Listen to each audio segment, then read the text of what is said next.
ஓம் ஸ்ரீ குருப்பியோ நமக. இன்றைக்கி நம்ம பார்க்க போகிற ஸ்தலம் எண்கண் முருகன். இது திருவாரூர் மாவட்டத்தில் 11 கிலோமீட்டர் தொலைவில் இருக்குது. இந்த எண்கண் எப்படி பேர் வந்ததுன்னு முதல்ல பார்ப்போம். பிரம்மா இங்கே தன்னோட 8 கண்ணால் இந்த இடத்துல சிவனை பூஜை பண்ணாராம். எதுக்காக? தான் இழந்த பதவியை திருப்பி மீட்கிறதுக்காக. அதனால் இந்த ஸ்தலத்துக்கு பேர் எண்கண் வந்தது. இங்கே பிரம்மபுரீஸ்வரர் சுவாமி. ஆனால் இந்த முருகனுக்கு தான் இங்கே மூலவர்.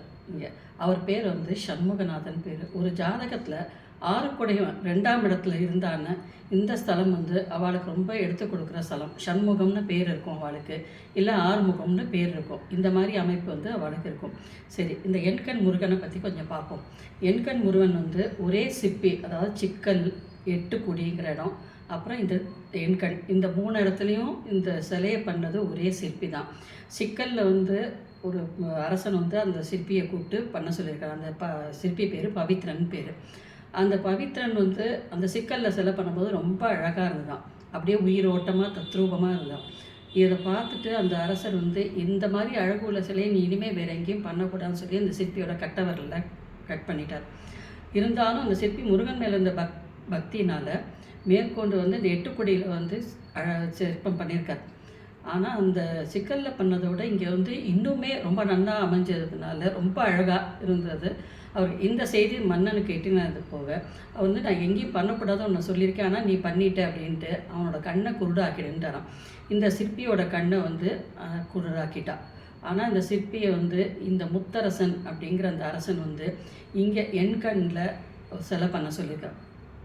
முருகன் மேலே இந்த பக்தினால் இந்த பவித்ரன் இங்கே சிலை பண்ணியிருக்காரு. இங்கே கண்ணும் இல்லை, கை கட்டவர்களும் இல்லை, எப்படி பண்ணுறது அப்படின்னு யோசிக்கும் போது ஒரு சிறுமியை தனக்கு உதவி பண்ணுறதுக்கு கூப்பிட்டுட்டு அவளோட உதவினால் அவர் இந்த எண்கண் முருகன் சிலையை பண்ணியிருக்கார். அப்படி பண்ணின்னு இருக்கும்போது இந்த ஒளி அந்த சிறுமியோட கையில் பட்டு அவளோட ரத்தம் பீரிட்டு இவரோட கண் மேலே பட்டுதான். அப்போ அந்த கண்ணை உடனே இவருக்கு பார்வை கிடச்சிருத்தான். பார்வை கிடச்ச உடனே என் கண் அப்படின்னாராம். அதாவது என்னோட கண் என் கண் அப்படிங்கிற போது அந்த ஸ்தலத்துக்கு இன்னுமே ஆணித்தரமாக என் கண் கிடச்சிருது. அப்படிங்கிறதுனால இந்த ஸ்தலத்துக்கு எண்கண் முருகன் பேர்.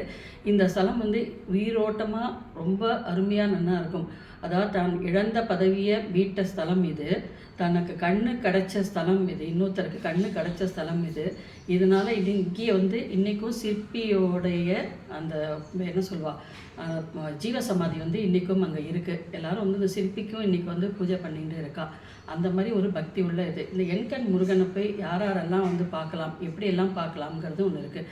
தனக்கு பார்வை இழந்தவா, பார்வை வேணும்னு நினைக்கிறவா, இல்லை பார்வை குறைபாடு உள்ளவா, நாளைக்கு ஆப்ரேஷன் பண்ணிக்க போகிறோம், இது பண்ண போய் இந்த சுவாமியை போய் ஒரு தடவை தரிசனம் பண்ணிட்டு வந்தான்னு அவளுக்கு அந்த பார்வை குறைபாடு நிச்சயமாக நீங்கும்.